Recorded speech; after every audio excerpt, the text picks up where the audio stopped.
हाँ, एक लेकिन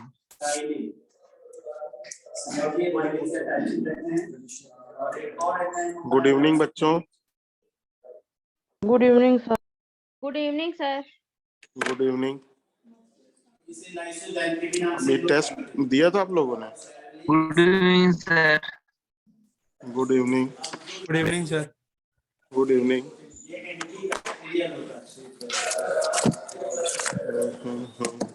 एंटी बैक्टीरियल होता है, याद रखो। ऐसा होता है एंटी बैक्टीरियल खाना खाने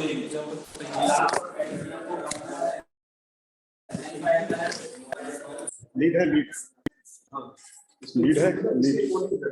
उसी को हम लोग कहते हैं।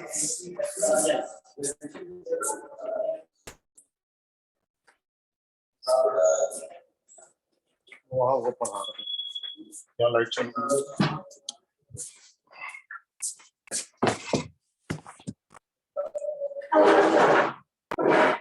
लाइट चल रही है।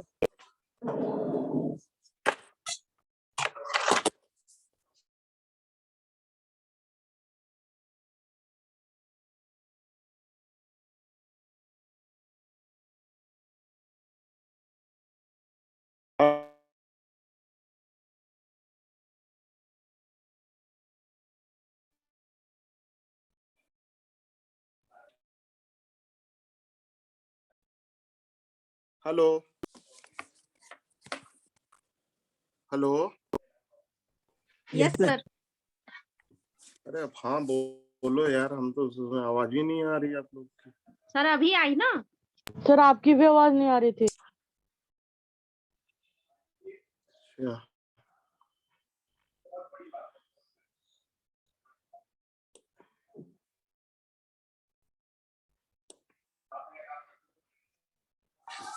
Good evening sir.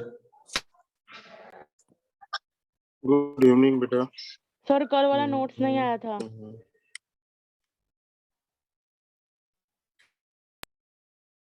नहीं अभी सेंड किया। क्या सब 8 बजे के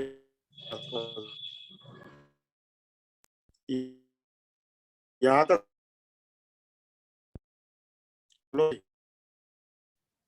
सर आपकी वॉइस बहुत लैग कर रही है।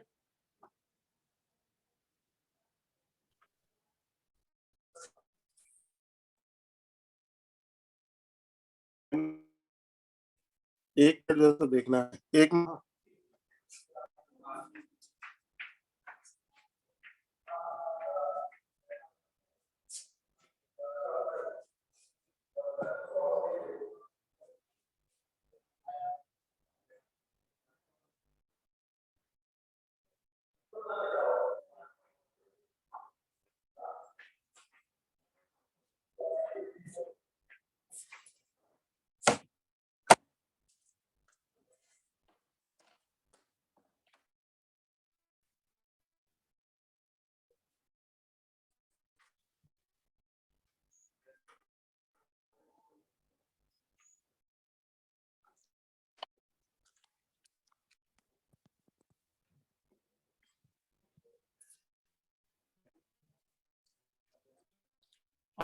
आवाज आ रही?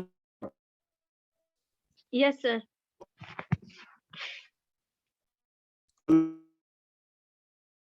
सर नहीं आ रही आवाज। सर आवाज नहीं आ रही क्लियर है। है?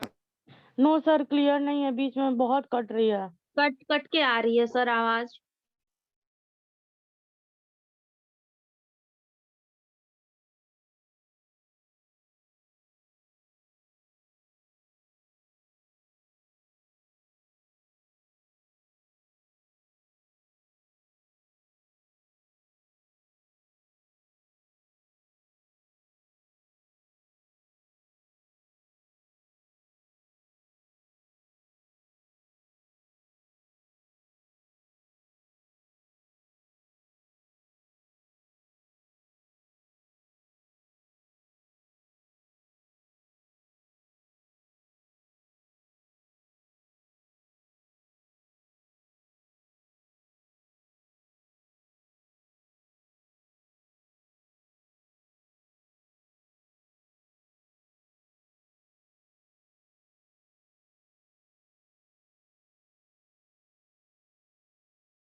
आवाज आ रही बेटा? Hello? Yes, sir. Yes, Yes, sir. आ sir. रही है। और दूसरा होता है ठीक ठीक ठीक। नेटवर्क की थोड़ी दिक्कत है यहाँ पे, तो हम कोचिंग में आ गए ना, क्लास में।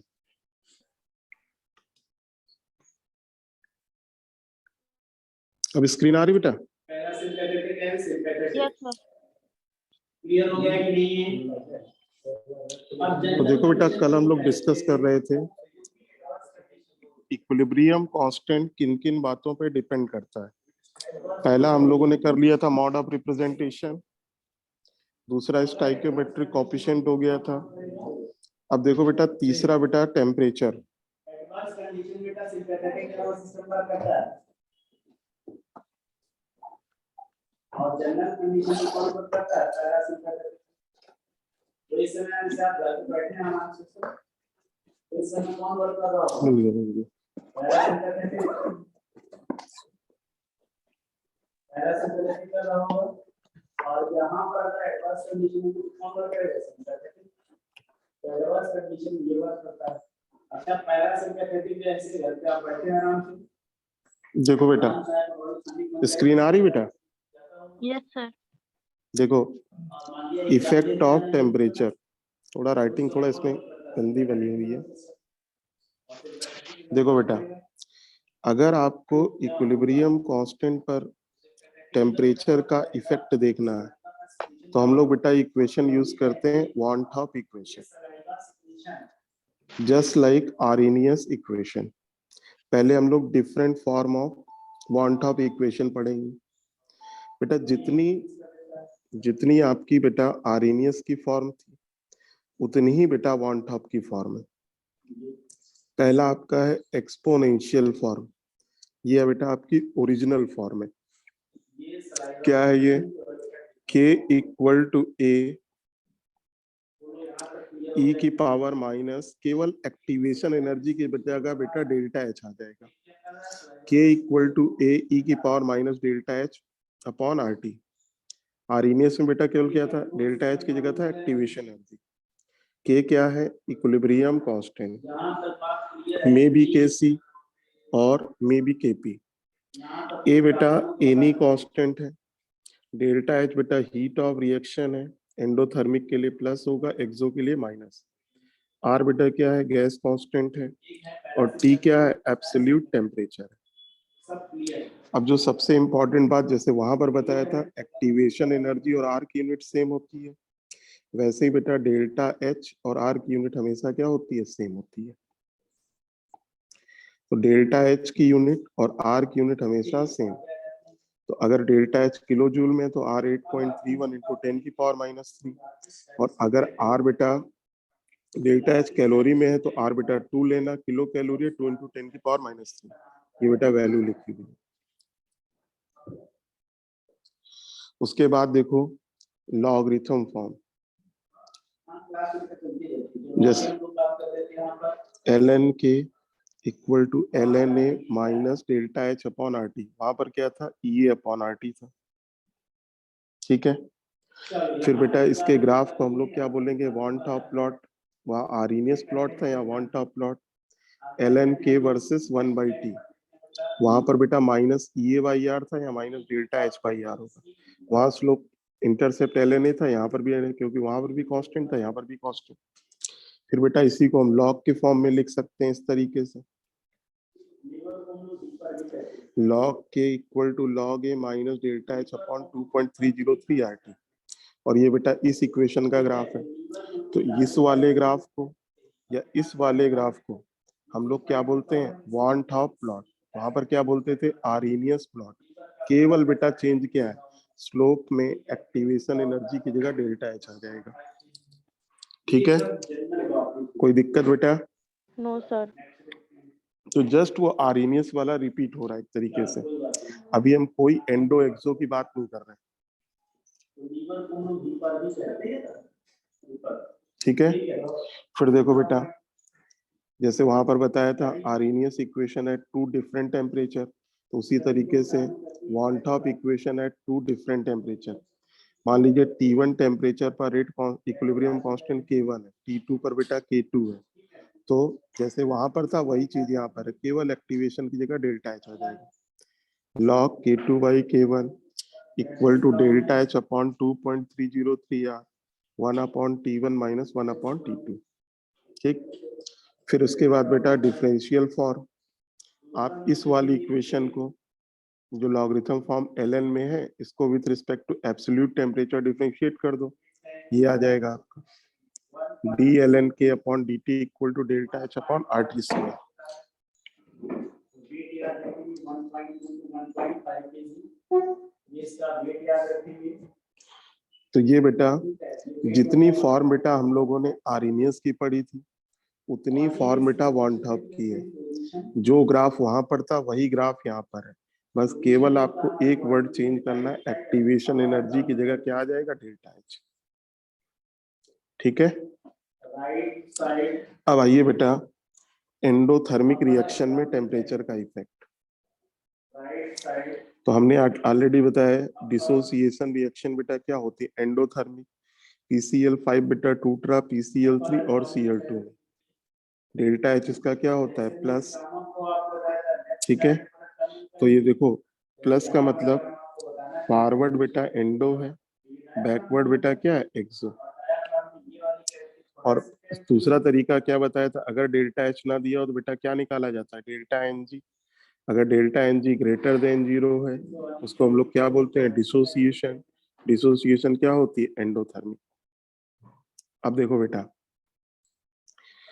हमने बताया था जो इक्वेशन बेटा एक्सपोनेंशियल होती है उनकी अगर एनालिसिस करना है तो उसको लॉग में कन्वर्ट कर लेते हैं। देखो ये वॉन-टॉप की लॉगरिथम फॉर्म है, ln k equal to ln a minus delta H upon RT। देखो बेटा एंडोथर्मिक है तो डेल्टा एच क्या लोगे प्लस, मान लीजिए बेटा प्लस एक्स है। तो देखो ये इक्वेशन अभी तक जनरल थी, एंडो एक्सो सबके लिए थी। अब देखो ये एंडो के लिए है। यहाँ पर अगर हम लोग बात करें तो यहीं पे आपका लीवर होता है, ये यहीं पे क्या होता है लीवर, ये राइट साइड पर टर्मिनल कैविटी है जस्ट। तो देखो बेटा ये एंडो के लिए है, डेल्टा एच की जगह हमने क्या रख दिया प्लस एक्स। अब ये देखो बेटा एंडो के लिए हो गई। अब देखो मैथमेटिक्स क्या कहती है बेटा, अगर हम टेम्परेचर बढ़ाएंगे ठीक है ना, तो ये जो गोले वाला x अपॉन RT है, अगर टेम्परेचर बढ़ाएंगे तो डिनोमिनेटर बढ़ेगा, x अपॉन RT बेटा घटेगा, और यहाँ सिंबल बेटा क्या है माइनस। माइनस का मतलब ये जितना कम होगा गोले वाला ln k उतना ज्यादा होगा, k उतना ज्यादा होगा। तो क्लियरली बेटा इक्वेशन से क्या पता चल रहा है, अगर हम एब्सोल्यूट टेम्परेचर T बढ़ा रहे हैं डिनोमिनेटर RT बढ़ेगा लेकिन x अपॉन RT बेटा घटेगा। और मैथमेटिक्स क्या कहती है, x अपॉन RT जितना कम होगा ln k उतना ज्यादा होगा, k उतना ज्यादा। तो बेटा इक्वेशन से क्लियर है कि जब हम टेम्परेचर बढ़ाएंगे तो इक्विलिब्रियम कांस्टेंट बढ़ेगा एंडोथर्मिक में। आप ग्राफ से देख लो बेटा, आप बेटा जब टेम्परेचर बढ़ाओगे ठीक है ना, तो 1/T क्या होगा, घट जाएगा।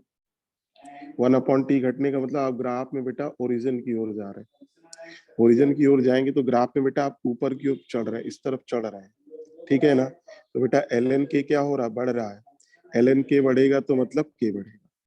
तो चाहे बेटा इक्वेशन से देख लो चाहे ग्राफ से, दोनों क्या बता रहे हैं, एंडोथर्मिक में टेम्परेचर बढ़ाने पर इक्विलिब्रियम कांस्टेंट बढ़ता है। और याद रखो बेटा चाहे रिएक्शन एंडोथर्मिक हो या एक्सोथर्मिक, अगर आपको फॉरवर्ड ले जाना है, फेवरेबल करना है, ज्यादा से ज्यादा प्रोडक्ट बनाना है, ज्यादा से ज्यादा रिएक्टेंट को कंज्यूम कराना है, equilibrium constant should be increase. और एंडो है तो कैसे इंक्रीज होगा, टेम्परेचर इंक्रीज करके। ठीक है बेटा, बोलो भाई। Yes hello, sir. तो याद रखो एंडोथर्मिक में टेम्परेचर बढ़ाने पर इक्विलिब्रियम कांस्टेंट बढ़ता है। और ये एक जनरल बात याद रखना, चाहे रिएक्शन एंडोथर्मिक हो या एक्सोथर्मिक, अगर फॉरवर्ड ले जाना है, ज्यादा से ज्यादा प्रोडक्ट बनाना है, फेवरेबल करना है, equilibrium constant should be increase. और एंडो में कैसे के इंक्रीज करेगा, टेम्परेचर बढ़ाकर। तो देखो बेटा यही चीज लिखी है, from equation as well as graph it is clear in endothermic reaction on increasing temperature equilibrium constant also increases favorable। तो अगर बोला जाए बेटा एंडोथर्मिक के लिए equilibrium constant versus temperature graph खींचो तो ग्राफ कैसा होगा? बोलो बेटा, ग्राफ कैसा होगा? एक्सपोनेंशियल। क्यों? क्योंकि के और टी में इक्वेशन कैसी है? एक्सपोनेंशियल। ठीक है भाई? Hello, yes sir, yes sir. आपको Yes, क्या याद sir. रखना है? एंडोथर्मिक में एक्सपोनेंशियली इक्विलिब्रियम कांस्टेंट इंक्रीज करता है। अब देखो बेटा, तो अगर रिएक्शन बेटा एंडोथर्मिक है तो so to produce more product from endothermic reaction temperature should be increase. इसीलिए हम लोग एक कॉमन वर्ड यूज करते हैं, endo is favoured by high temperature. तो अगर आपकी रिएक्शन बेटा एंडोथर्मिक है, ज्यादा से ज्यादा प्रोडक्ट बनाना चाहते हैं, यानी रिएक्शन को फॉरवर्ड ले जाना चाहते हैं, तो टेम्परेचर शुड बी इंक्रीज। ठीक बेटा? अब आइए बेटा एक्सोथर्मिक में। एक्सोथर्मिक का वेल नोन एग्जांपल है Haber process, N2 + 3H2 gives 2NH3। ठीक, फॉरवर्ड बेटा क्या है? एक्सो, बैकवर्ड क्या है? एंडो। और अगर बेटा कुछ ना दिया हो तो क्या निकालते हैं? Delta n g. Delta n g less than 0 और इक्वल टू 0 क्या होता है? फॉर्मेशन। फॉर्मेशन क्या होती है? एक्सोथर्मिक। लेकिन बेटा ये इसका एक्सेप्शन है, इसका डेल्टा एन जी 0 है, होना क्या चाहिए? एक्सो, होती क्या? एंडो। ये बेटा एक्सेप्शन है, पहले भी बता रखा है। अब देखो बेटा, फिर से हमने जनरल फॉर्म लिया, ln k = ln a - delta H upon RT। अब बेटा एक्सो है तो डेल्टा एच क्या होगा? -x होगा। ठीक, अब बेटा जब ये -x यहाँ रखोगे तो माइनस माइनस क्या हो जाएगा? Plus. ln k = ln a + x upon RT हो गया। अब देखो नेचर इक्वेशन का पूरा चेंज हो गया, वहां स्लोप पॉजिटिव था, यहाँ स्लोप निगेटिव। अब देखो क्या दिख रहा, अगर बेटा हम टेम्परेचर बढ़ाएंगे तो RT घटेगा, x अपॉन RT बेटा बढ़ेगा, x अपॉन RT बेटा क्या होगा? घटेगा। और यहाँ सिंबल क्या है? प्लस। मैथमेटिक्स क्या कहती है? गोले वाला जितना ज्यादा होगा ln k उतना ज्यादा होगा, गोले वाला जितना कम होगा ln k उतना कम होगा, क्योंकि यहाँ प्लस है। अब देखो टेम्परेचर बढ़ाने पर क्या हो रहा, गोले वाले की वैल्यू बेटा क्या हो रही? डिक्रीज कर रही, तो ln k भी क्या होगा? डिक्रीज करेगा। तो क्लियरली क्या पता चल रहा, एक्सो में अगर बेटा आप टेम्परेचर बढ़ाओगे इक्विलिब्रियम कांस्टेंट डिक्रीज करता है। वहां से रिजल्ट जस्ट अपोजिट है। आप चाहे बेटा ग्राफ खींच लो, यहाँ पर ग्राफ कैसा होगा?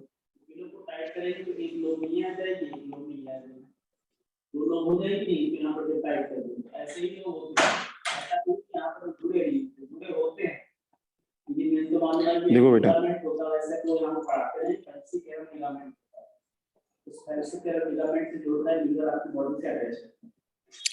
अब आप ln k versus 1/t graph खींचोगे। अब देखो यहाँ पर स्लोप पॉजिटिव है, इंटरसेप्ट पॉजिटिव, बेटा ये ग्राफ ऐसा होगा। ठीक है ना? m क्या होगा? x upon r। इंटरसेप्ट क्या होगा? ln a। अब देखो बेटा, अगर आप टेम्परेचर बढ़ाते हो 1/t क्या होता है? घटता है। तो जब बेटा आप ओरिजिन की ओर आओगे तो ग्राफ में, अब देखो वहां पर ऊपर चल रहे थे, तो यहाँ पर देखो ग्राफ पे आप जब नीचे की ओर आ रहे हो, नीचे की ओर आने का मतलब बेटा ln की क्या हो रहा है? घट रहा है, के घट रहा है। ठीक, तो एंडोथर्मिक में टेम्परेचर बढ़ाने पर इक्विलिब्रियम कांस्टेंट इंक्रीज करता है, एक्सोथर्मिक में टेम्परेचर बढ़ाने पर इक्विलिब्रियम कांस्टेंट डिक्रीज करता है। और जनरल बेटा आपको क्या याद रखना है, चाहे रिएक्शन एंडोथर्मिक हो या एक्सोथर्मिक, अगर हमको ज्यादा से ज्यादा प्रोडक्ट बनाना है, रिएक्शन को फॉरवर्ड ले जाना है, यानी बेटा फेवरेबल करना है, तो equilibrium constant should be increase. और एंडो है तो कैसे इंक्रीज होगा? टेम्परेचर इंक्रीज करके। एक्सो में कैसे इंक्रीज होगा? टेम्परेचर डिक्रीज करके। इसीलिए बोला जाता है endo is favoured by high temperature, exo is favoured by low temperature. from equation as well as graph, it is clear on increasing temperature equilibrium constant decreases, unfavorable. यानी reaction किधर जाएगी, backward. यानी अगर K वर्सेस T ग्राफ खींचोगे तो with respect to temperature एक्सो में क्या होगा, K घटेगा, एक्सपोनेंशियली डिक्रीज करेगा. तो बेटा अगर आपको ज्यादा से ज्यादा प्रोडक्ट बनाना है, एंडो हो या एक्सो, आपको क्या करना पड़ेगा, इक्विलिब्रियम कांस्टेंट इंक्रीज करना पड़ेगा. और यहाँ पर देखो टेम्परेचर बढ़ाने पर K डिक्रीज कर रहा, तो हम टेम्परेचर डिक्रीज करके K को इंक्रीज कर लेंगे. ठीक, इसीलिए बोला जाता है exo is favoured by low temperature. समझ में आया बेटा? Yes sir. तो बेटा जस्ट क्वेश्चन सॉल्व करने के लिए केवल आप इतना ही याद रखो, endo equilibrium constant directly proportional temperature, exo equilibrium constant inversely proportional temperature. बस ये स्टेटमेंट याद रखना, चाहे सर रिएक्शन. बोलो बेटा. सर ये एंडो और एक्सो पे ऐसे है ना, एंडो और एक्सो कैसे? जैसे आपने जो पहले वाला बताया था पिछले पेज पे, उस पे जो आपने जो ये ड्रॉ, हाँ ये लाइन की थी, तो सर ये ऊपर का थीटा वाला अगर हटा दें और ये सिर्फ ln के ग्राफ बन जाएगा ना. हाँ तो उससे क्या फर्क पड़ता है, थीटा वीटा से हमसे थोड़ी लेना देना है. आप देखो नहीं, ना. हाँ ऐसे क्वेश्चन आ सकते हैं ना, ये पूछ रहे हाँ हैं. आए हुए हैं, बस जनरली बेटा स्लोप पूछा जाता है. आप मैंने जो शीट दी है ना उसमें भी देखना 2-3 क्वेश्चन है. हाँ स्लोप के हैं. ठीक है, जनरली देखो बेटा जब एंडो एक्सो नहीं लिखा होता है, ठीक है ना, तो जनरल से आंसर देते हैं. जनरल में स्लोप निगेटिव होता है. आपसे ऐसे कहा गया वांट ऑफ इक्वेशन के लिए ln k versus 1/t graph खींचा गया, स्लोप बताइए. तो एंडो एक्सो नहीं बोला तो minus delta H by R होगा. और अगर एंडो बोलता है तब भी, अगर एंडो होगा तो भी minus delta H by R होगा, लेकिन अगर एक्सो होगा तो प्लस हो जाएगा. ठीक है बेटा. फिर देखो बेटा नेचर ऑफ रिएक्टेंट, ये तो काइनेटिक्स में जो बताया था वही है. Physical state, particle size. ठीक. और बेटा इक्विलिब्रियम कांस्टेंट किन बातों पे डिपेंड नहीं करता, pressure, volume of vessel, concentration of reactant and product, addition of inert gas at constant pressure or constant volume, time, catalyst and concentration. ये सब तो आप पहले ही हम बता चुके हैं आपको. तो देखो बेटा इक्विलिब्रियम कांस्टेंट 4 बातों पे डिपेंड करता है, nature of reactant, temperature, mode of representation, stoichiometric coefficient. और किस पे डिपेंड नहीं करता है, प्रेशर पे डिपेंड नहीं करता, वॉल्यूम ऑफ वेसल पे डिपेंड नहीं करता, टाइम पे डिपेंड नहीं करता, कैटालिस्ट पे डिपेंड नहीं करता, कंसंट्रेशन पे डिपेंड नहीं करता, addition of inert gas, constant pressure या कांस्टेंट वॉल्यूम उस पे डिपेंड नहीं करता. फिर आइए बेटा रिएक्शन कोसेंट. देखो बेटा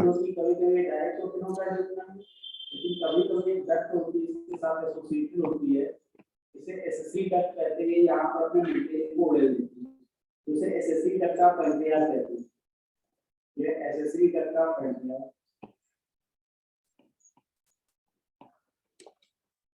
देखो बेटा जैसे ये रिएक्शन है A plus B gives C plus D. बेटा एट एनी टाइम आपने प्रोडक्ट की कंसंट्रेशन और रिएक्टेंट की कंसंट्रेशन का रेशियो निकाला. इस रेशियो को बेटा हम लोग क्या बोलते हैं, रिएक्शन कोसेंट. ठीक है. The ratio of concentration of product to the concentration of reactant at any time is known as reaction quotient. ठीक है बेटा. देखो याद रखना किसी रिवर्सिबल रिएक्शन के लिए रिएक्शन कोएफिशिएंट Q और इक्विलिब्रियम कांस्टेंट का फार्मूला बेटा सेम होता है। जैसे ये फार्मूला है, इस रिएक्शन के लिए Kc का फार्मूला है, इसी रिएक्शन के लिए Q का फार्मूला। अगर इस फार्मूले में चारों की कंसंट्रेशन इक्विलिब्रियम की रखेंगे तो बेटा उसको बोलेंगे Kc, और एनी टाइम का रखेंगे तो उसे क्या बोलते हैं, Q। ठीक, अब आपको देखो 2-3 पॉइंट याद रखना है। पहला पॉइंट, किसी भी रिवर्सिबल रिएक्शन के लिए इक्विलिब्रियम कांस्टेंट और रिएक्शन कोएफिशिएंट Q दोनों का फार्मूला बेटा क्या होता है, सेम। दूसरी बात क्या याद रखनी है, इक्विलिब्रियम कांस्टेंट एक पर्टिकुलर टेम्परेचर पर फिक्स होता है, विथ रिस्पेक्ट टू टाइम बेटा कभी भी चेंज नहीं होता है, लेकिन reaction coefficient with respect to time change होता है। अगर रिएक्शन बेटा ये वाली फॉरवर्ड जा रही है तो फॉरवर्ड जाने पर C और D बढ़ेगा, A और B घटेगा, तो Q with respect to time बेटा क्या होगा, इंक्रीज करेगा। अगर ये बैकवर्ड जा रही है तो Q with respect to time क्या होगा, डिक्रीज करेगा। लेकिन अगर फॉरवर्ड और बैकवर्ड ना लिखा हो तो हम बेटा केवल बात करेंगे फॉरवर्ड की, Q with respect to time बेटा क्या होगा, डिक्रीज करेगा। समझ गए? बोलो भाई, बोलो भाई। Yes sir. तो पहला पॉइंट क्या याद रखना है, किसी रिवर्सिबल रिएक्शन के लिए Q का फार्मूला और Kc का फार्मूला सेम होता है। जब उस फार्मूले में कंसंट्रेशन एनी टाइम की रखेंगे तो रेशियो को Q बोलेंगे, इक्विलिब्रियम की रखेंगे तो उसे बोलेंगे इक्विलिब्रियम कांस्टेंट। फिर एक पर्टिकुलर टेम्परेचर पर इक्विलिब्रियम कांस्टेंट फिक्स होता है, Q वेरिएबल होता है, Q with respect to time change होता है। फॉरवर्ड है तो with respect to time increase करता है, बैकवर्ड है तो with respect to time decrease करता है, और कुछ ना लिखा हो तो अपनी ओर से फॉरवर्ड लोगे यानी with respect to time decrease. यही देखो लिखा हुआ है। और ये यहाँ पर पेंटिया है, तो पेंटियाटिक का प्रयोग अब यहाँ पर हम लोग कर रहे हैं, जहाँ पर इम्पैक्टिक का पेंटिया देखो, reaction coefficient changes with time. For forward reaction Q increases with time, while for backward reaction Q decreases with time. अब देखो बेटा, इस पे एक रटा रटाया क्वेश्चन आता है, ठीक है। इस पे रटा रटाया क्वेश्चन क्या आता है, method to decide direction of reaction when Q and Kc are given. अगर बेटा एक रिवर्सिबल रिएक्शन है, उसका Kc दिया है, Q दिया है, और आपको कह रहा डायरेक्शन बताओ, इसे हम लोग कह देते हैं क्या, एसएससी कट है, और एसएससी कट किसकी है, पेंटियास की है। एसएससी कट पेंटियास की है तो इसे हम लोग कह देते हैं कट ऑफ सेंट्रोलिन। ठीक है, ये सेंटेंस लिख लीजिए। फिर हम लोग कह रहे हैं यहाँ पर जो है तो पेंटियास की कट है, फूल जाती है, फूल जाती तो इसे कहते हैं हिपैटिक अंकुला। अंकुला पहले पर डायरेक्ट इसको तो सही से लिख दो, और ये आगे ऊपर दुनिया में देखा ओपन हो जाएगी। यहाँ पर ये अपर पार्ट ऑफ दुनिया में, लोअर पार्ट ऑफ दुनिया, तो दुनिया के ऊपर देखो बेटा, अगर Q इक्वल टू Kc है, क्लियर हो गया? ठीक, तो बेटा रिएक्शन कहाँ पर होती है, इक्विलिब्रियम पर, यानी RF किसके बराबर होगा, RB के, यानी बेटा डेल्टा G किसके बराबर होगा, 0 के। याद रखो, इक्विलिब्रियम पर डेल्टा G 0 होता है, डेल्टा G नॉट नहीं। और बेटा इक्विलिब्रियम का मतलब reaction neither spontaneous in forward direction यहाँ पर इसको थोड़ा और सिंपलीफाई कर लेते हैं, क्योंकि मान लिया हमने nor in ये स्ट्रक्चर ऐसे backward direction। और यहाँ पर ठीक है, तो देखो बेटा, ये Q और Kc के कंपैरिजन पे क्वेश्चन आता है। Q equal to Kc, equilibrium, यानी RF बेटा RB के बराबर, डेल्टा G किसके बराबर, 0। इक्विलिब्रियम का एक मतलब ये भी होता है, neither spontaneous in forward direction nor in backward direction. ठीक है बेटा, यस सर।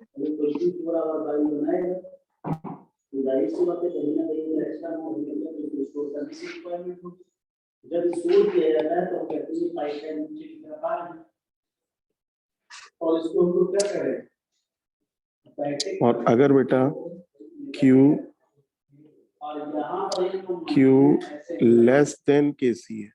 ये और डक्ट ऐसे बन गई आगे।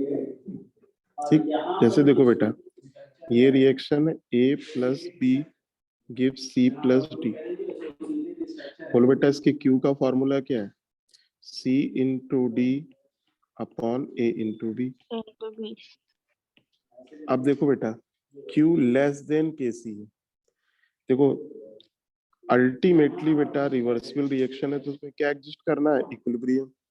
Q लेस देन KC है, Q बराबर KC होना है, KC चेंज हो नहीं सकता, तो बेटा किसको चेंज होना पड़ेगा? Q को, यानी Q बेटा इंक्रीज करना पड़ेगा।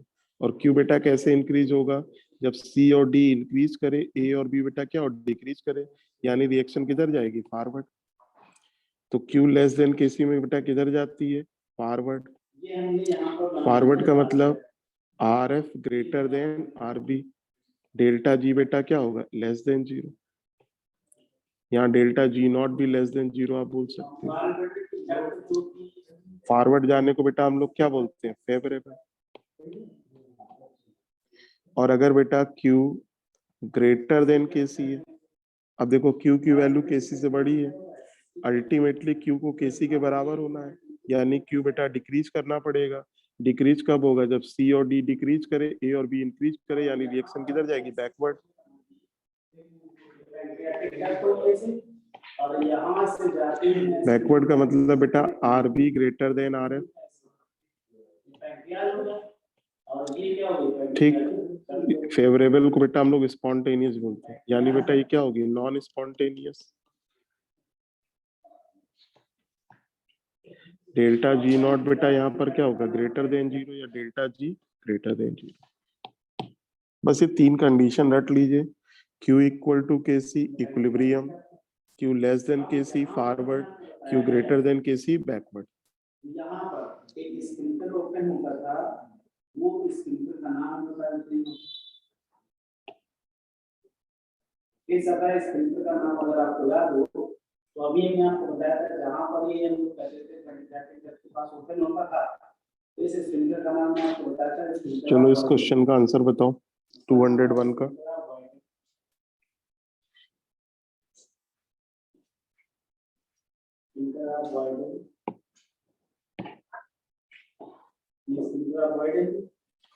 अब यहाँ पर जो है आगे की तरफ फिर जाएगा। बोलो बेटा, आगे की तरफ बेटा जब जाता है, आवाज आ रही? Yes sir. फर्स्ट कैसे पता किया फर्स्ट? इसको हम लोग कहते हैं स्प्रिंकलर बॉडी। सर 200 पूछा है ना आपने? 201। Okay sir. ये होता है यहाँ पर, और ये स्प्रिंकलर बॉडी जो होता है वही रेगुलेशन चलता है यहाँ पर। आके यहाँ पर हम लोग कह रहे हैं कि इसमें ओपन होगा, ये ओपन हो जाता है स्ट्रक्चर में, और इसी स्ट्रक्चर को हम लोग क्या कह देते हैं? तो ये इसमें ओपन होगा कि किसमें ओपन होगा? सर फोर्थ वाला होगा, forward direction because KC is greater. Fourth, फिर से सोचो। थर्ड होगा। अब यहाँ पर हम लोग कह रहे हैं कुछ डक्ट। थर्ड बेटा क्यों होगा? ये सिस्टिक डक्ट है, ये पैंक्रियाटिक डक्ट है। बोलो बेटा थर्ड क्यों होगा? जैसे हम लोग कह रहे हैं कुछ पॉइंट आपको बताने जा रहे हैं, कौन कौन सी डक्ट बोलो भाई, थर्ड क्यों होगा? देखो इसमें पेन नहीं चलाना है, पहले बात ध्यान रखना। ये सोच, ये मत सोचना कि देखेंगे। ये मत सोचना कि इतने डाटा दिया तो पेन चलाना है। केवल बेटा सही से कर लेंगे। देखो बेटा ये पॉजिटिव तो नॉन स्पॉन्टेनियस हो जाएगा। देखो अंडरलाइन किया भी हुआ है हमने, ठीक है। देखो बेटा यहाँ डेल्टा G0 क्या है? प्लस है। प्लस का मतलब बेटा नॉन स्पॉन्टेनियस, नॉन स्पॉन्टेनियस का मतलब बैकवर्ड। बैकवर्ड कब होता है? जब Q ग्रेटर देन KC। ठीक है भाई? Yes sir. Yes sir. चलो इसको बताओ जरा 195। एज्यूम कर लीजिए T2 is greater than T1। बताइए 195 का आंसर।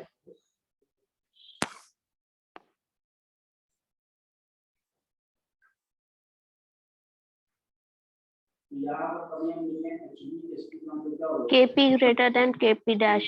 So fourth. पीडी लिखने में क्या होगा एक्सोथर्मिक है। Yes, sir. देखो बेटा T1 पर KP है, T2 पर KP डैश है, और चूंकि हमने लिया है T2 ग्रेटर देन K1, तो जहां टेम्परेचर ज्यादा होगा वहां इक्विलिब्रियम कांस्टेंट कम होगा। सब कोई दिक्कत बेटा? No, sir. लेकिन जब ये क्वेश्चन एक्चुअल में आया था तो उन्होंने ये नहीं मेंशन किया था कि T1 और T2 में बड़ा कौन, ठीक है ना? तो जब भी कभी ऐसी सिचुएशन आ जाए, वैसे तो गलत है, आ जाए आंसर देना ही है, तो जनरली बेटा हम टेम्परेचर बढ़ा के आंसर देते हैं, ठीक है? Yes, sir. Yes, sir. चलो 196 का आंसर बताओ, पेन नहीं चलाना है। तो देखो बेटा, जिसका इक्विलिब्रियम कांस्टेंट दिया होता है उसको कहते हैं गिवन रिएक्शन, जिसका निकालना है रिक्वायर्ड। बोलो बेटा सेकंड रिएक्शन फर्स्ट से कैसे मिलेगी? First आएगा सर। फर्स्ट से मिलेगी कैसे ये तो बताओ? रिवर्स करेंगे और 2 से क्या करेंगे? डिवाइड। डिवाइड करेंगे। तो रिवर्स करोगे तो 1/4 इंटू 10 की पावर -4 हो गया, स्क्वायर रूट लोगे तो 2 इंटू 10 की पावर -2 हो जाएगा। कितना आएगा? कौन सा आंसर आएगा? बोलो भाई, पहले आपने पहले आपने बेटा इसको रिवर्स किया, फिर बेटा स्क्वायर रूट ले लिया, तो बोलो बेटा ये 2 हो गया, 2 इंटू 10 की पावर -2, ऊपर गया 100/2, 100/2 50 हो गया।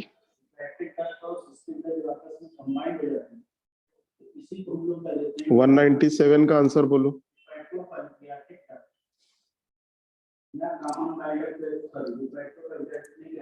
For the reaction SO2 plus half O2 -1/2 -1/2 बस कौन सा? फर्स्ट ऑप्शन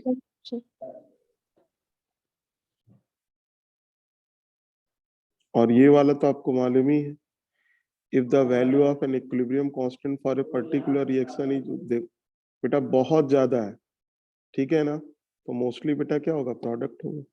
अगर ये 10 की पावर -12 होता तो मोस्टली क्या होता? रिएक्टेंट होता, ठीक है? हमने बताया क्लियर हुआ कि नहीं? फिर देखो बेटा, रिलेशन बिटवीन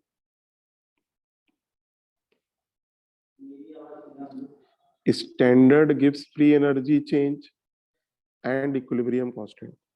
देखो जैसे ये रिएक्शन है A + B gives C + D, बेटा एट एनी टाइम आपने प्रोडक्ट और रिएक्टेंट की कंसंट्रेशन का रेशियो निकाला, इस रेशियो को क्या बोलेंगे? Q, रिएक्शन को से। और बेटा एट एनी टाइम किसी भी रिवर्सिबल रिएक्शन के लिए फ्री एनर्जी का फॉर्मूला क्या होता है? Delta G equal to delta G naught plus 2.303 RT log Q। NCERT में देखोगे तो RT ln Q लिखा हुआ है, अभी एनसीईआरटी हम लोग पढ़ेंगे। Delta G equal to delta G naught plus 2.303 RT log Q। फिर बेटा इक्विलिब्रियम पे हमें निकालना है, तो at equilibrium delta G equal to क्या कर दो? 0। Q इक्वल टू क्या होगा? KC। बेटा आपका फॉर्मूला क्या निकल के आता है? Delta G naught equal to -2.303 RT log KC, ठीक। अब बेटा यहाँ 3 रटे रटाए कंडीशन पूछी जाती है। डेल्टा जी नॉट 0 है तो KC क्या होगा? तो बेटा KC की वैल्यू 1 आती है। फिर डेल्टा जी नॉट अगर लेस देन 0 है तो KC क्या आएगा? तो बेटा KC ग्रेटर देन 1 आता है। फिर बेटा अगर डेल्टा जी नॉट बेटा ग्रेटर देन 0 है तो KC बेटा लेस देन 1 आता है। तो बस आपको इसमें बेटा ये रिजल्ट याद रखना है।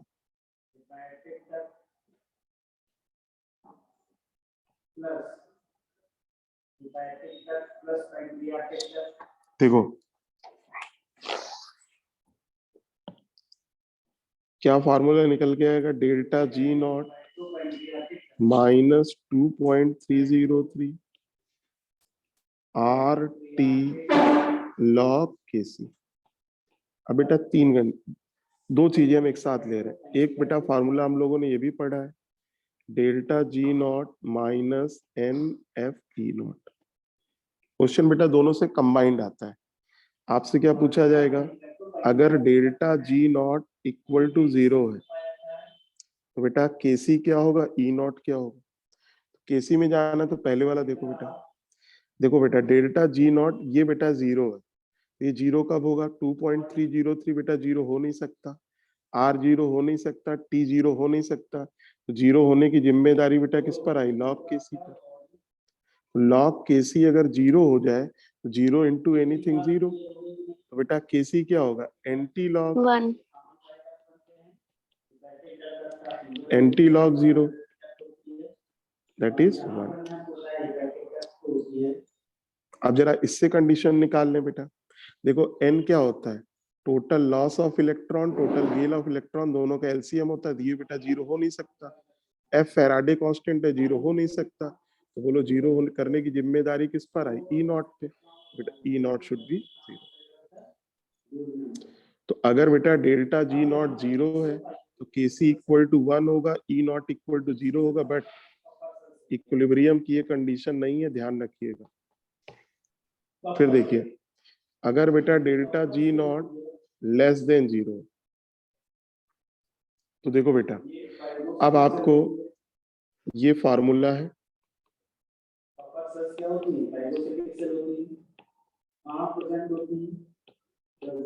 अब देखो बेटा लेस देन 0 का मतलब निगेटिव, यानी बेटा आपको ये माइनस मेंटेन रखना है।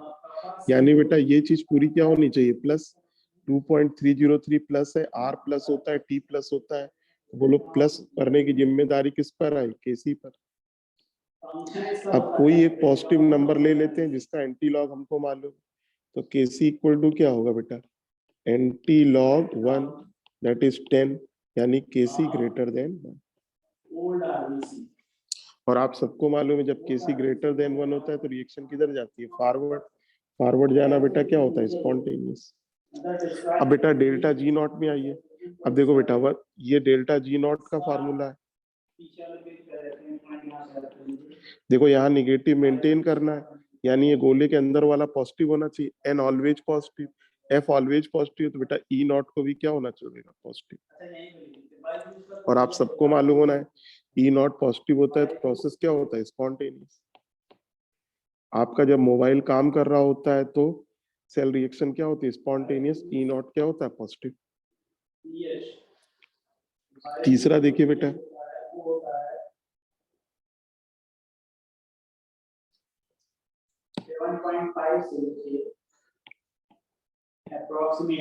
Delta G not greater than 0। Greater than 0 का मतलब पॉजिटिव।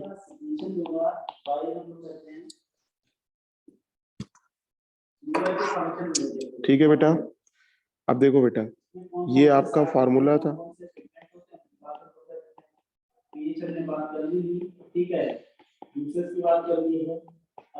अब देखो हमें पॉजिटिव करना है, ये गोले के अंदर वाला बेटा क्या होना चाहिए? निगेटिव।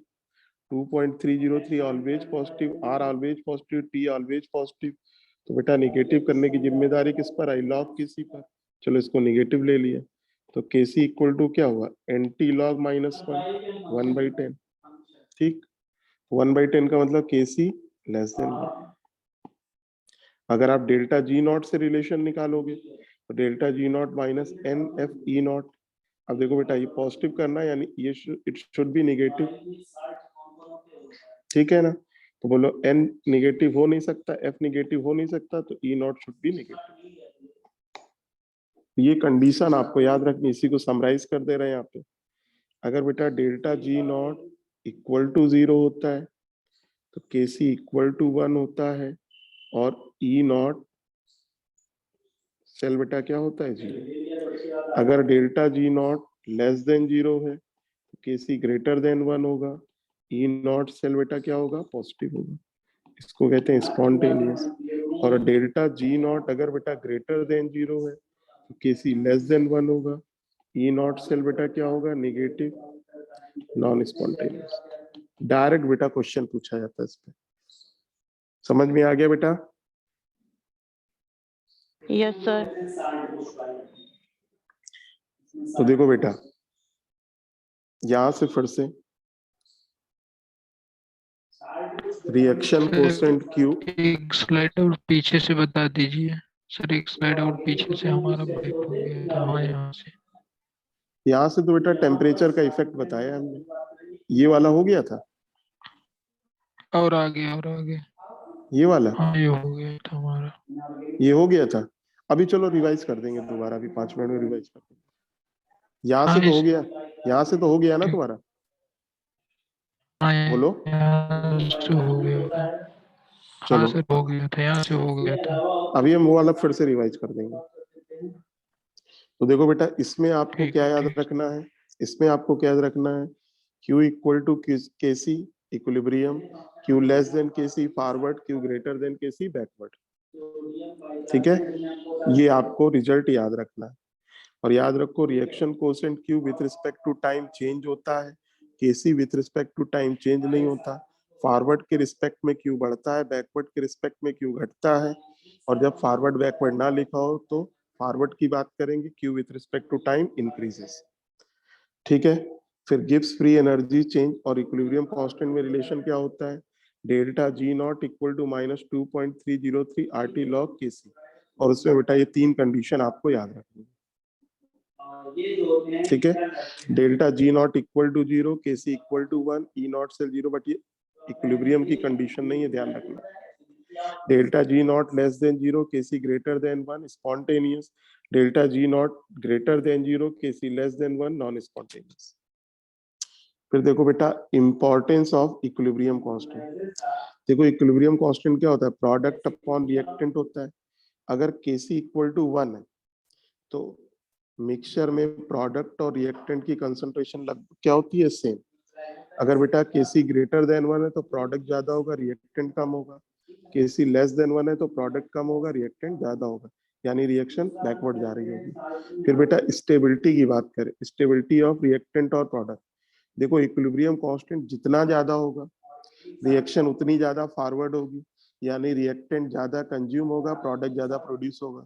तो रिएक्टेंट ज्यादा से ज्यादा कंज्यूम हो रहा, इसका मतलब रिएक्टेंट अनस्टेबल। तो इक्विलिब्रियम कांस्टेंट Kc की वैल्यू जितनी ज्यादा होगी रिएक्टेंट उतना अनस्टेबल होगा, प्रोडक्ट उतना स्टेबल होगा। तो stability of reactant inversely proportional Kc होता है, stability of product directly proportional Kc। यानी बेटा अगर 4 रिएक्शन दी है, चारों का Kc दिया है, तो जिसका Kc हाईएस्ट होगा उसका रिएक्टेंट मोस्ट अनस्टेबल होगा, प्रोडक्ट मोस्ट स्टेबल होगा। रिएक्शन मोस्टली किधर जाएगी, फॉरवर्ड, और फॉरवर्ड जाना क्या होता है, फेवरेबल। क्लियर बेटा, बोलो। Yes sir. फिर देखो बेटा इक्विलिब्रियम कांस्टेंट की वैल्यू जितनी ज्यादा होगी, higher is the value of equilibrium constant, reaction will take more time to attain equilibrium। देखो बेटा इक्विलिब्रियम कांस्टेंट की वैल्यू जितनी ज्यादा होगी प्रोडक्ट उतना ज्यादा बनेगा, रिएक्टेंट उतना ज्यादा कंज्यूम होगा। इन सब के लिए बेटा टाइम थोड़ा ज्यादा लगेगा। ठीक, और ये तो ऐसे ही दिया हुआ है।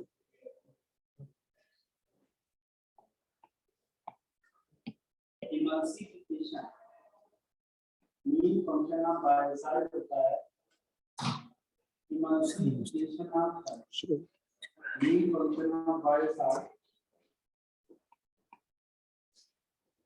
करा दिया, emulsification करा दिया।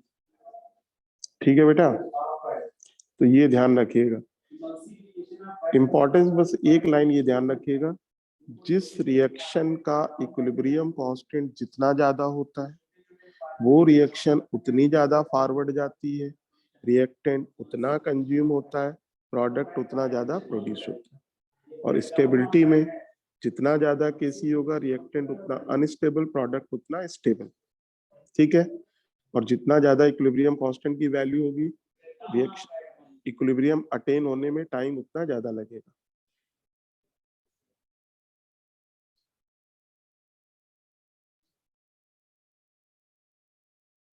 फैट मॉलिक्यूल की वजह से इसको तोड़ दिया जाता है, ऐसा नहीं कि फैट का डाइजेशन हो गया, फैट का डाइजेशन नहीं होता। फिर देखो बेटा, पहले थोड़ा एनसीईआरटी बता देते हैं जरा। ये पहले जरा पीछे उनका छूट गया था, थोड़ा सा देख लो। ठीक है, एमल्सिफिकेशन ऑफ फैट इसका मेन फंक्शन सर था। आप पीडीएफ नहीं भेजे थे? हाँ बेटा मैं भेज दूंगा, आज मैं 8 बजे भेज दूंगा। अभी मेरी क्लास है, जब घर पहुंचूंगा तो पीडीएफ भेज दूंगा। सर जितना पढ़ाए उतना ही भेजिएगा, एक ही बार में देखने के बाद से डर लगने लगती है। ठीक ठीक ठीक, जितना पढ़ाया उतना ही भेजेंगे। और दूसरा फंक्शन मैंने आपको बताया एमल्सिफिकेशन ऑफ फैट है। तो एमल्सिफिकेशन ऑफ फैट के बाद ये होता है एक्टिवेट कर देता है लाइपेज एंजाइम, एक्टिवेट कर देता है किसको, लाइपेज एंजाइम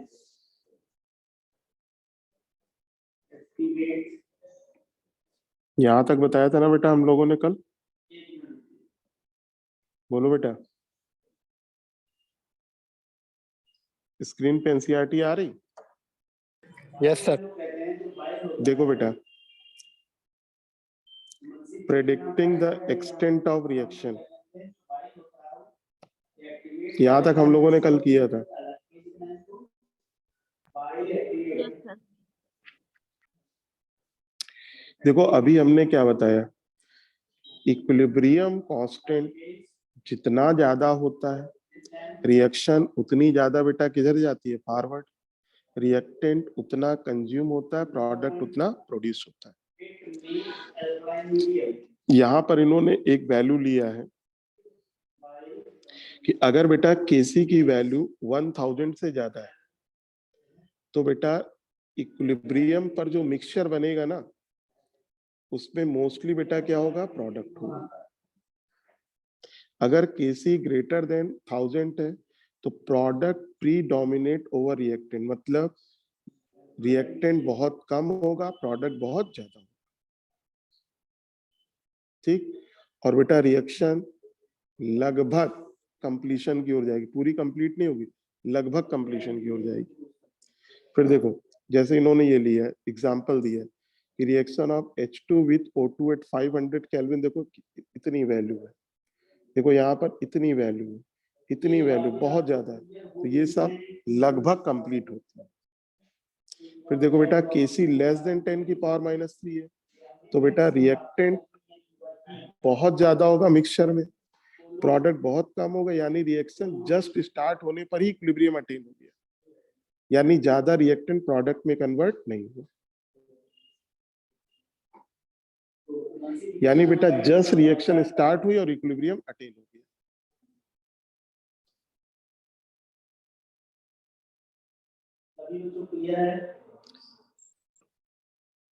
जैसे देखो इन्होंने एग्जांपल लिया है, the decomposition of water into H2 and O2 at 500 kelvin has a very small equilibrium constant, तो ये ना के बराबर होती है। और जब बेटा इस रेंज में होता है 10 की पावर -3 से 10 की पावर 3 तक होता है, तब बेटा रिएक्टेंट और प्रोडक्ट की जो कंसंट्रेशन इक्विलिब्रियम पर होती है कंपेरेबल होती है। मतलब आप ये नहीं कह सकते कि रिएक्टेंट बहुत ज्यादा बचेगा और प्रोडक्ट बहुत कम बनेगा, या प्रोडक्ट बहुत ज्यादा बन जाएगा रिएक्टेंट बहुत कम बचेगा, ऐसा कुछ नहीं, कंपेरेबल होता है। ठीक, कंपेरेबल का मतलब आप समझ लो, जैसे देखो केसी 10 की पावर 3 है, इसका मतलब रिएक्शन 95% कंप्लीट हो रही है, यानी 95% प्रोडक्ट है और 5% रिएक्टेंट है, और 10 की पावर -3 है तो मान लो 5% कंप्लीट हो रही है, यानी मोस्टली रिएक्टेंट है। और जब बेटा 10 की पावर -3 से 10 की पावर 3 के बीच में होगा, तो आप ये मान के चलो 40 से 60% के बीच में रिएक्शन हो रही है, यानी रिएक्टेंट भी प्रेजेंट होगा, प्रोडक्ट भी प्रेजेंट होगा, और दोनों कंपेरेबल होंगे। जैसे देखो इन्होंने दिया है H2 with I2 give HI, देखो केसी की वैल्यू 57, तो मिक्सचर में जब 57 है तो मिक्सचर में बेटा H2 भी होगा, I2 भी होगा, HI भी होगा, और आप ये नहीं कह सकते कि ये कम है ये बहुत ज्यादा है। तो यही चीज को देखो इन्होंने यहाँ समराइज किया है कि जब Kc की वैल्यू 10 की पावर -3 से कम है तो मोस्टली बेटा क्या होगा, रिएक्टेंट प्रोडक्ट ना के बराबर, और जब 10 की पावर 3 या उससे ज्यादा होगा तो मोस्टली प्रोडक्ट होगा रिएक्टेंट ना के बराबर। अब इन बिटवीन होगा तो रिएक्टेंट भी होगा, प्रोडक्ट भी होगा, और दोनों के वैल्यू को आप कंपेयर कर सकते हो। ठीक है बेटा, बोलो भाई। Yes sir. Yes sir. अब देखो ये तो हम लोगों ने ऑलरेडी कर लिया, predicting the direction of the reaction. अगर बेटा किसी रिएक्शन का रिएक्शन कोसेंट Q दिया है, देखो ये रिएक्शन है, ये Q का फॉर्मूला है। इस फार्मूले में जब हम कंसंट्रेशन एनी टाइम की रखते हैं तो Q बोलते हैं, इक्विलिब्रियम की रखते हैं तो इक्विलिब्रियम बोलते। अगर बेटा Q ग्रेटर देन Kc है तो अभी क्या बताया, किधर जाएगी, backward. Q less than Kc है तो किधर जाएगी, forward. Q equal to Kc है तो किधर जाएगी, इक्विलिब्रियम। ये एग्जाम्पल लेके इन्होंने समझाया है। अब देखो जैसे ये डायग्राम देखो, यहाँ पर देखो Q और Kc की वैल्यू इक्वल है, तो ये केस की कंडीशन है इक्विलिब्रियम की। यहाँ पर देखो इस वाले पहले वाले डायग्राम में Q की वैल्यू Kc से कम है, ठीक है। तो बेटा ये क्या करना चाहेगा, Q बराबर Kc करना चाहेगा, इस तरफ जाना चाहेगा, ठीक। और जाने का मतलब फॉरवर्ड। और देखो यहाँ पर Q की वैल्यू ज्यादा है तो ये इधर आना चाहेगा तो क्या होगा, बैकवर्ड हो जाएगा। बस ये रिजल्ट आपको याद रखना है।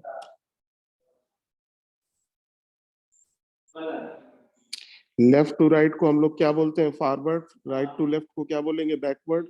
और Q बराबर Kc, इक्विलिब्रियम, नेट में कोई रिएक्शन नहीं हो रही। अब जैसे देखो ये क्वेश्चन दिया है, the value of Kc for the reaction, देखो Kc दिया है और बेटा क्या दिया है, at a given time A, B और C की वैल्यू दी है।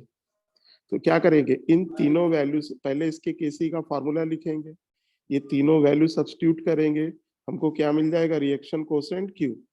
ठीक है, कितना आएगा बेटा Q, 3 इंटू 10 की पावर -4 अपॉन 3 इंटू 10 की 10 की पावर -4 दोबारा भी होगा।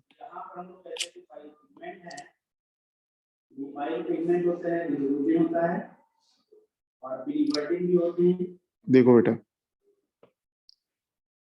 इन्होंने Q का फॉर्मूला लिखा, Q की वैल्यू कितनी आई, 1 आई, और Kc की वैल्यू बेटा कितनी दी हुई है, 2 इंटू 10 की पावर -3। तो क्लियरली बेटा दिख रहा Q is greater than Kc, reaction किधर जाएगी, बैकवर्ड। फिर कैलकुलेशन ऑफ इक्विलिब्रियम कंसंट्रेशन या इक्विलिब्रियम कांस्टेंट, ये सब हम ऑलरेडी आपको बता चुके हैं, ठीक। तो इसमें कुछ करने की जरूरत नहीं है इससे,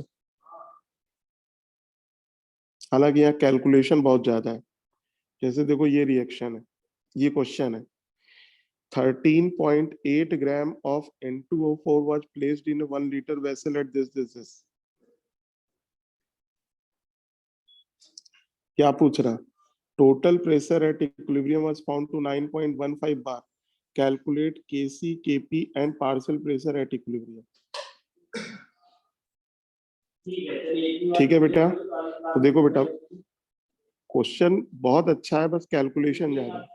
देखो T बराबर 0 पर 13.8 ग्राम N2O4 है, आपको बेटा वेसल का वॉल्यूम दिया है, टेम्परेचर दिया है, तो हम चूंकि हमें Kp की बात कर रहे हैं तो हम लोग बेटा इससे क्या निकाल सकते हैं, प्रेशर।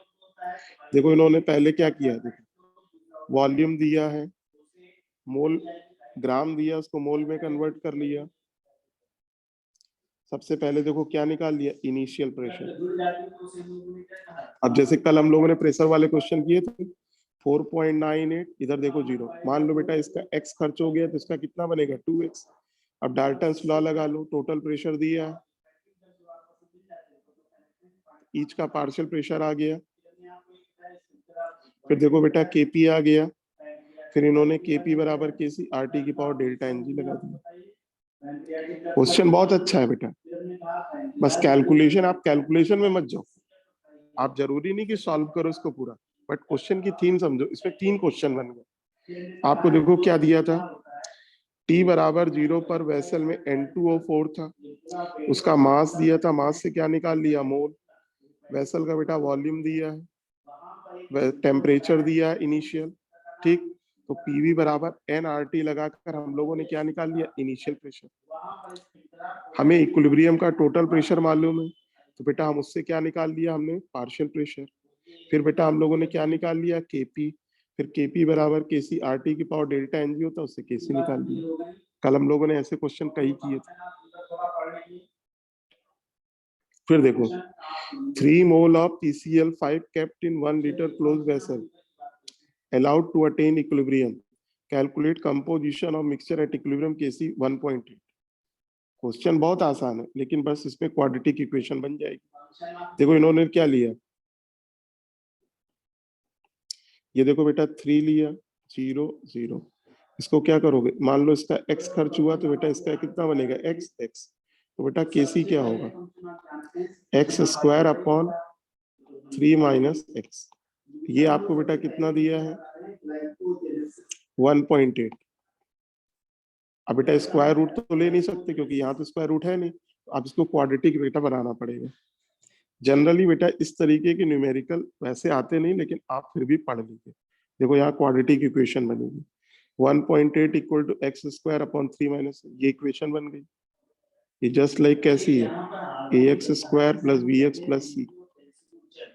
x बराबर a बराबर कितना है 1, b बराबर 1.8, c बराबर -5.4। तो इसको रख के बेटा वही धर्राचार वाला जो फार्मूला होता है, -b plus minus under root b² minus 4ac, उससे सॉल्व अपॉन 2, उससे सॉल्व करके निकाला है।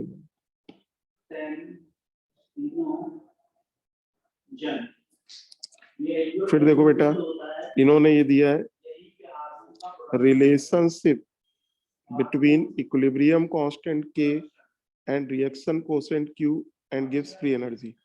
अभी हमने बताया था ना कि देखो ये वाला फार्मूला हमने बताया था, delta G equal to delta G naught, ठीक, प्लस 2.303 RT लॉग। इसको भी ऐसे लिख सकते हो, डेल्टा G इक्वल टू क्या दिया, delta G not plus RT ln Q लिखा, इसी को आप ऐसे लिख सकते हो, delta G not plus 2.303 RT log.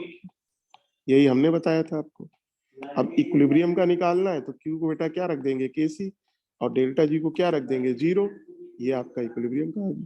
बाकी आगे इन्होंने एक्सपोनेंशियल किया, उससे करने की जरूरत नहीं है। बाकी हमने आपको ऑलरेडी ये सब कंडीशन बता रखी है।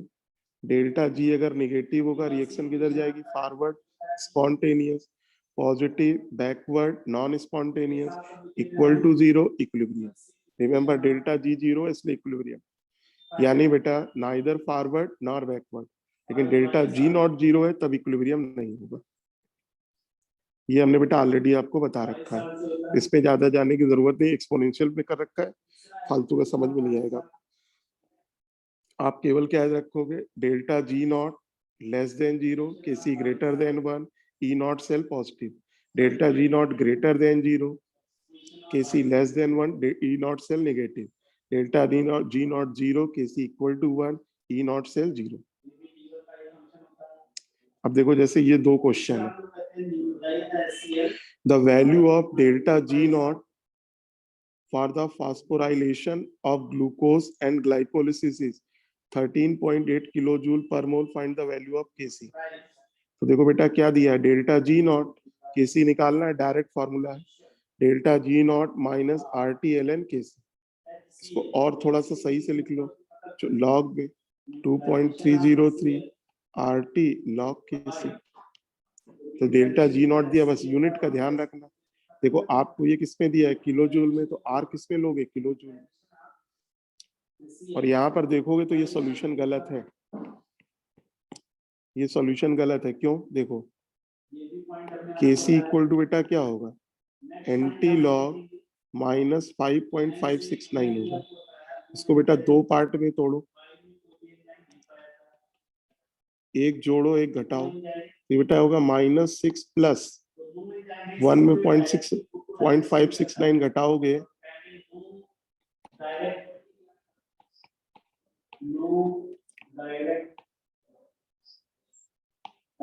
ये करीब 0.431 आएगा।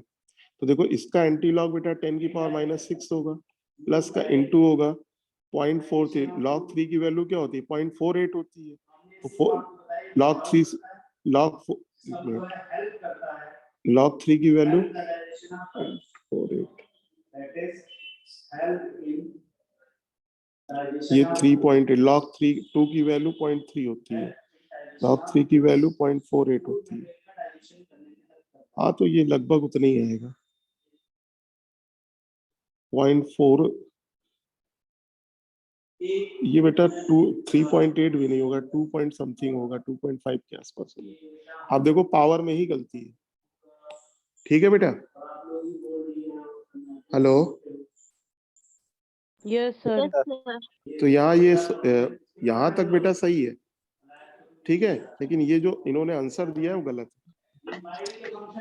फिर यहाँ पर देखो इन्होंने उल्टा वही क्वेश्चन पूछ दिया, यहाँ पर केसी दिया, डेल्टा जी नॉट पूछ दिया, फार्मूले में वैल्यू रखो, सॉल्व कर लो।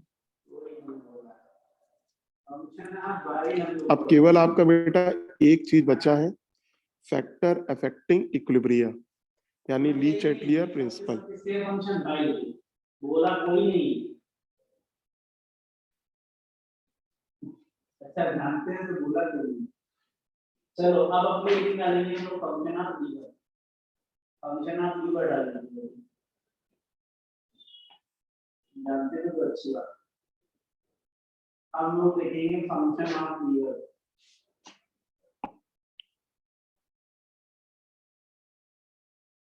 अब लीवर के फंक्शन देखो बेटा, तो फंक्शन ऑफ लीवर जो होता है बेटा हम लोग कहते हैं क्या करते हैं, ग्लाइकोजेनेसिस, ली चैटलियर प्रिंसिपल। ग्लाइकोजेनेसिस, तो यहाँ पर ग्लाइकोजेनेसिस जो होगा, देखो बेटा ली चैटलियर प्रिंसिपल क्या कहता है कि अगर कोई रिवर्सिबल रिएक्शन इक्विलिब्रियम पर है और आपने इक्विलिब्रियम को डिस्टर्ब किया,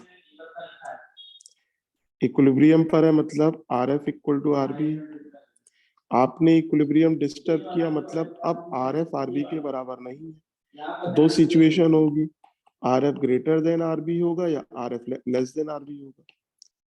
तो बेटा अगर कोई रिएक्शन इक्विलिब्रियम पर है और आपने इक्विलिब्रियम को डिस्टर्ब किया, डिस्टर्ब करने के कितने तरीके हैं, 5, ठीक। तो इक्विलिब्रियम डिस्टर्ब होने पे रिएक्शन या तो फॉरवर्ड जाएगी या बैकवर्ड जाएगी।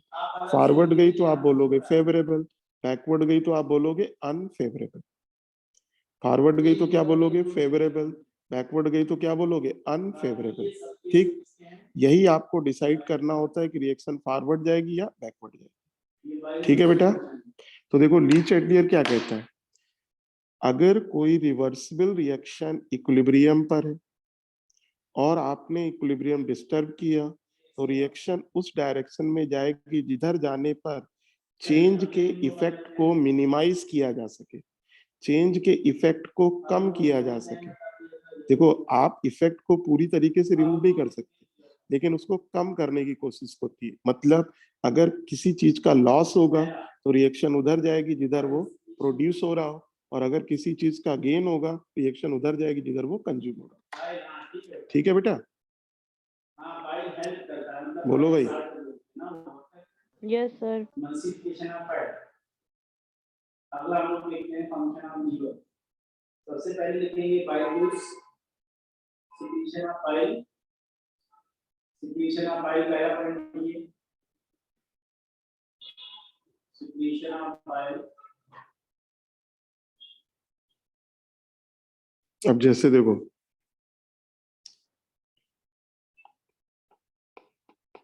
Effect of concentration of reactant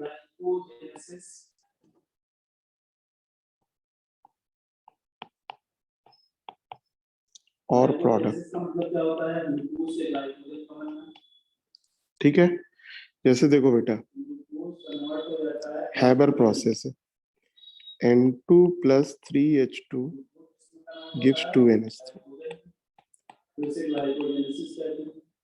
पहली बात बेटा ध्यान रखना कि सॉलिड रिएक्टेंट है या प्रोडक्ट है, उसकी कंसंट्रेशन इक्विलिब्रियम को डिस्टर्ब नहीं करती, ठीक है ना।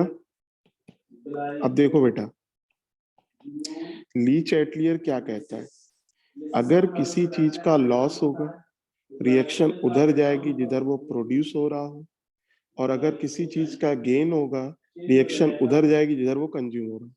सपोज करो आपने बेटा अमोनिया को रिमूव कर लिया, अमोनिया को हमने रिमूव किया, बोलो बेटा गेन हुआ या लॉस? लॉस। सिस्टम को अमोनिया का लॉस हुआ, तो बोलो बेटा सिस्टम किधर जाएगा? जिधर अमोनिया प्रोड्यूस हो रही है। प्रोड्यूस होने की डायरेक्शन बेटा किधर है? फॉरवर्ड। फॉरवर्ड। ठीक है ना? अब चलो बेटा हम नाइट्रोजन ऐड कर रहे हैं। अगर नाइट्रोजन या हाइड्रोजन ऐड करें तो क्या होगा? सिस्टम को नाइट्रोजन या हाइड्रोजन का क्या होगा? फायदा होगा। बोलो बेटा। यस। अगर फायदा होगा तो रिएक्शन किधर जाएगी? जिधर वो कंज्यूम हो, और कंज्यूम होने की डायरेक्शन क्या है? फॉरवर्ड है। फॉरवर्ड। फॉरवर्ड। तो आपको देखो बेटा क्या याद रखना है, दो स्टेटमेंट याद है, या एक ही साथ याद रखिए। अगर आप रिएक्टेंट ऐड करोगे या प्रोडक्ट रिमूव करोगे तो रिएक्शन बेटा किधर जाएगी? फॉरवर्ड। ठीक है? रिएक्टेंट ऐड करो या प्रोडक्ट रिमूव करो, रिएक्शन किधर जाएगी? फॉरवर्ड। ठीक। अब मान लो बेटा NH3 ऐड कर दे तो बैकवर्ड। डायरेक्ट बैकवर्ड पे ना हो, देखो एनालाइज करना सीखो ना। आपने अमोनिया बेटा ऐड किया, ठीक, सिस्टम को अमोनिया का लॉस हुआ या गेन? गेन हो गया। बोलो भाई। Yes sir. तो सिस्टम को अमोनिया का गेन हुआ, तो कौन सी रिएक्शन होगी जिसमें अमोनिया कंज्यूम हो? कंज्यूम होने की डायरेक्शन बेटा क्या है? बैकवर्ड। ठीक है। आप जैसे नाइट्रोजन को आप रिमूव कर लो, N2 को रिमूव कर लो, बोलो N2 को रिमूव करोगे तो रिएक्शन को नाइट्रोजन का क्या हुआ? लॉस हो गया। तो वो रिएक्शन होगी जिसमें नाइट्रोजन प्रोड्यूस हो, यानी रिएक्शन किधर जाएगी? बैकवर्ड। बैकवर्ड। तो आपको बेटा दो स्टेटमेंट याद रखने हैं। रिएक्टेंट ऐड करने पर या प्रोडक्ट रिमूव करने पर रिएक्शन किधर जाती है? फॉरवर्ड। या प्रोडक्ट ऐड करने पर रिएक्टेंट रिमूव करने पर किधर जाती है? बैकवर्ड। ठीक है।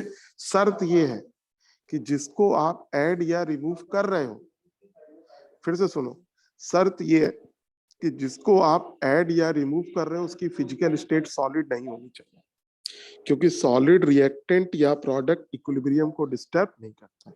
और अगर हेट्रोजीनियस है, पक्की बात है सॉलिड है तो हेट्रोजीनियस होगा, तो आप pure liquid pure solid equilibrium को डिस्टर्ब नहीं करेंगे। ठीक है बेटा? Yes sir. बोलो। अब देखो जरा इफेक्ट ऑफ टेम्परेचर। हाँ बोलो बेटा। सर अगर यही जो है सॉल्यूशन अगर होमोजेनियस होता फिर क्या करते? होमोजीनियस में चलेगा। जैसे हम लोगों ने कल एस्टर वाला क्वेश्चन किया था, हाँ उसमें बेटा चलेगा, लेकिन हेट्रोजीनियस से नहीं चलेगा। ठीक है। अब देखो जैसे ये रिएक्शन है बेटा, डेल्टा एच इसका बेटा क्या होता है? -Q। इफेक्ट ऑफ टेम्परेचर देख रहे हैं बेटा, ऑलरेडी बता रखा है, जरा ली चैटलियर से समझते हैं इसको। सपोज करो बेटा आपने टेम्परेचर बढ़ा दिया, टेम्परेचर बढ़ाया, बोलो बेटा टेम्परेचर बढ़ाया तो सिस्टम को हीट का गेन हुआ या लॉस? गेन हुआ सर। हीट का गेन हुआ, तो बोलो सिस्टम क्या करेगा? एंडोथर्मिक रिएक्शन बैकवर्ड सुनो डायरेक्शन। सुनो, फिर डायरेक्ट तुरंत हथौड़ा मार दिया तुमने। आप समझो तो हम कहना क्या चाह रहे हैं। देखो बेटा आपने टेम्परेचर बढ़ाया, कल को मान लो तुम ही टीचर बन गई तो, भगवान ना करे वैसे। चलो देखो, अगर बेटा आप टेम्परेचर बढ़ाया आपने, बोलो सिस्टम को हीट का लॉस हुआ या गेन? बोलो। गेन। हीट का गेन हुआ, तो बोलो ली चैटलियर क्या कहता है? वो रिएक्शन होगी जिसमें हीट कंज्यूम होती है। बोलो कंज्यूम किसमें होती है? जो गेन करेगा वही होगी कंज्यूम। हीट कंज्यूम किसमें होती है? एंडो में कि एक्सो में? एंडोथर्मिक। इंडो। देखो ये फॉरवर्ड क्या है? एक्सो। बैकवर्ड क्या है? एंडो। हीट किसमें कंज्यूम होती है? एंडो में। तो रिएक्शन किधर जाएगी? बैकवर्ड। बैकवर्ड जाना क्या होता है, अनफेवरेबल होता है। इसीलिए हैबर प्रोसेस में ज्यादा अमोनिया बनाना है तो टेम्परेचर हम लोग डिक्रीज करते हैं। अब चलो जरा टेम्परेचर डिक्रीज करो। अच्छा, इसी में आपने बेटा टेम्परेचर डिक्रीज किया, हीट का क्या हुआ बोलो, लॉस हुआ। Loss. कौन सी रिएक्शन होगी जिसमें हीट प्रोड्यूस हो? प्रोड्यूस किसमें होती है, एक्सो में, यानी बेटा फॉरवर्ड जाएगी। तो अगर बेटा आपको टेम्परेचर का इफेक्ट देखना हो, ठीक, रिएक्शन कुछ भी हो उससे मतलब नहीं है। अगर आपने टेम्परेचर बढ़ाया, आप एक जनरल बात करिए, कोई रिएक्शन लिखी उससे मतलब नहीं है, भूल जाइए कि कुछ लिखा हुआ है। आपने टेम्परेचर बढ़ाया, सिस्टम को हीट का गेन हुआ। अब सिस्टम क्या करना चाहेगा, इस हीट को कंज्यूम करना चाहेगा। बोलो कंज्यूम हीट किस में कंज्यूम होती है, एंडोथर्मिक। तो टेम्परेचर बढ़ाने पर कौन सी रिएक्शन होती है, एंडोथर्मिक। अगर आप टेम्परेचर बेटा घटा दोगे तो सिस्टम को हीट का क्या हो गया, लॉस। वो रिएक्शन होगी जिसमें हीट प्रोड्यूस होती है, प्रोड्यूस किसमें होती है, एक्सोथर्मिक में। इसीलिए हम लोग बोलते हैं exo is favoured by low temperature, endo is favoured by high temperature. ठीक, तो हमने बेटा 2 इफेक्ट बताया, बाकी कल हम लोग इस चैप्टर को खत्म करेंगे नेक्स्ट टर्म पे। फिर से सुनिए। हाँ सर बोलो बोलो। सर, ये पीडीएफ प्लीज भेज दीजिएगा, हम लोग कल वेट करते रहेंगे, आपने नहीं भेजना। 8 बजे एकदम तुम हमें फोन लगा देना। सर कल वाला पीडीएफ भी है। हाँ हाँ दोनों। ये थोड़ा सा खराब लिखा हुआ है, मैं सही वाला पीडीएफ भेज दूंगा। इस पे हमें कॉल जी कर सर। लेंगे। फिर से सुनिए पहले, ली चैटलियर प्रिंसिपल जरा फिर से सुनिए। ली चैटलियर प्रिंसिपल क्या कहता है, अगर कोई रिएक्शन इक्विलिब्रियम पर है और इक्विलिब्रियम आपने डिस्टर्ब किया तो रिएक्शन उस डायरेक्शन में जाती है जिधर जाने पर चेंज के इफेक्ट को मिनिमाइज किया जा सके। इफेक्ट पूरी तरीके से खत्म नहीं होता। ठीक है बेटा, यानी आपको करना क्या है, अगर किसी चीज का गेन होगा वो रिएक्शन होगी जिसमें वो कंज्यूम हो जाए, अगर किसी चीज का लॉस होगा वो रिएक्शन होगी जिसमें वो प्रोड्यूस हो जाए। रिएक्टेंट ऐड करने पर या प्रोडक्ट रिमूव करने पर रिएक्शन किधर जाती है, फॉरवर्ड। प्रोडक्ट करने पर, रिएक्टेंट रिमूव करने पर किधर जाती है, बैकवर्ड। टेम्परेचर बढ़, ठीक बेटा। ठीक है सर, बाकी हम पीडीएफ अब 8 बजे भेज देंगे sir. Thank you sir. Thank you बेटा, थैंक यू बेटा, थैंक यू सर। नमस्ते।